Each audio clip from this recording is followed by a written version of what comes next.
Hard hitting vlogs. Hello viewers, भाई आज के हमारे वीडियो का टॉपिक है 10 राज्य 28 पार्टियां 30 सितंबर की डेडलाइन।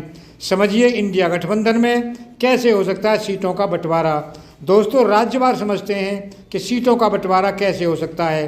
पहले चलते हैं उत्तर प्रदेश की तरफ। यहाँ गठबंधन में शामिल कांग्रेस, समाजवादी पार्टी, राष्ट्रीय लोकदल और अपना दल कमेरावादी का मुख्य रूप से जनाधार है। नीतीश कुमार और शरद पवार मायावती को भी गठबंधन के पाले में लाना चाहते हैं। मायावती अगर आती हैं तो सीट शेयरिंग का फार्मूला बदल सकता है, वरना सीट शेयरिंग की कमान समाजवादी पार्टी के हाथों में रहेगी। उत्तर प्रदेश में कांग्रेस की मांग है कि सीट शेयरिंग में 2009 के फार्मूले को अपनाया जाए। 2009 में कांग्रेस ने उत्तर प्रदेश की 21 सीटों पर जीत हासिल की थी। 2014 में 2 और 2019 में 1 सीट पर ही कांग्रेस जीत पाई थी।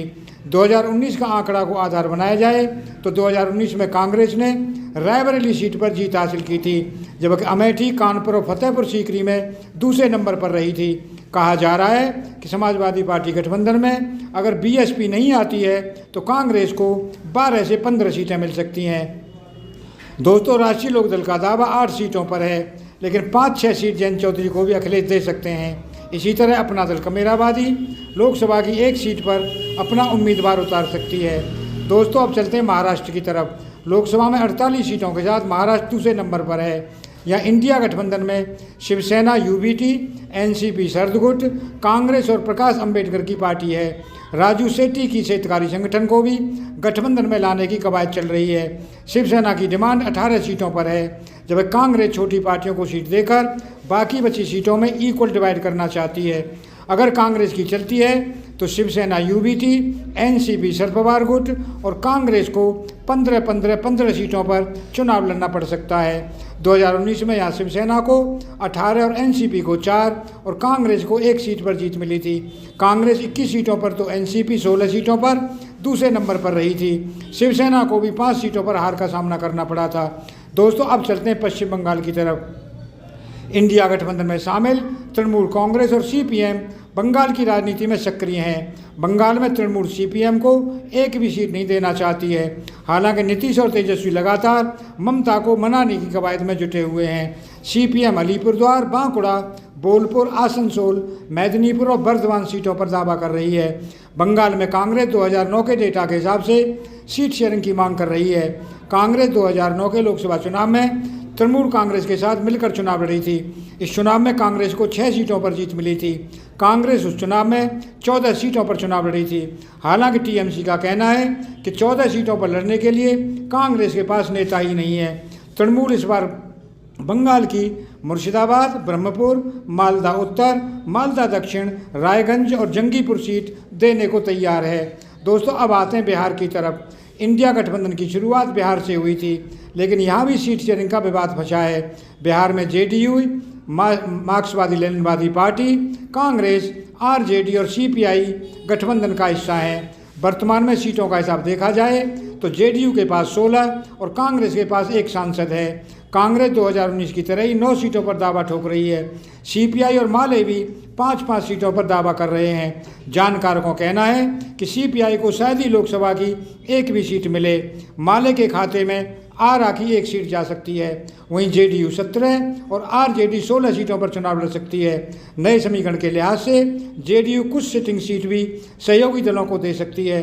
इनमें कटिहार, मधेपुरा और सुपौल की सीट प्रमुख हैं।